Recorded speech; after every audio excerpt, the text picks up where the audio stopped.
இன்றைக்கி நம்ம கருப்பங்காட்டுக்கு தண்ணி பசங்க வந்தாங்க. வந்த இடத்துல பார்த்தீங்கன்னா ஒரே பில்லாக இருந்துச்சுங்க. அதாவது சாதா பில்லு இல்லை, இது வந்து சீமை பில்லுன்னு சொல்லுவாங்க. இந்த பில்லு வளர்ந்துச்சுனாலே நம்ம கருப்பங்காடு காலி பண்ணுறோங்க. அதுக்குள்ளே நம்ம அதை காலி பண்ணலான்ட்டு நம்ம களை எடுக்க ஆரம்பிச்சாச்சு. நான் ஒரு பக்கம் எடுத்துகிட்டு வந்தேன், அப்பா ஒரு பக்கம் எடுத்துகிட்டு இருந்தார்.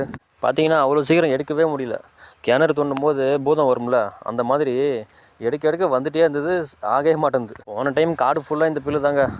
ஒரு ஏக்கர் 8 டன் மேல் கரும்பு வெட்ட முடியல. கரும்பு வெட்டவங்க வரமாட்டேன்ட்டாங்க. அப்புறம் மிஷினை வச்சு வெட்டணும். பார்த்தீங்கன்னா மறுபடியும் வந்துடுச்சிங்க. அது எங்கேருந்தா வேற வருதுன்னு தெரியல.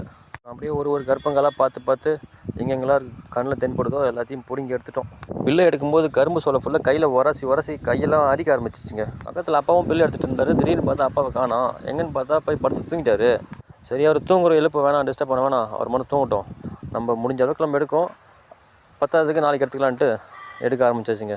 நானும் நிறைய பேர்கிட்ட கேட்டேங்க, எப்படி இந்த பில்லு அழிக்கலான்னு தெரியலன்ட்டு. அவங்க எல்லாம் சொன்னாங்க, நெல் நட்டால் மட்டும்தான் இந்த பில்லு அழியும், இல்லைன்னா அழியவே அழியாது. சரி, நம்ம கரும்பு போட்டோமே, அடுத்த வருஷம் நெல் நட்டலான்ட்டு விட்டாச்சு. சரி, நானும் அப்படியே வேலையை முடிச்சு சாப்பிட கிளம்பிட்டேங்க. சரி, ஓகே, டாடா பாய். ஒரே சப்ஸ்கிரைப் பண்ணிங்க.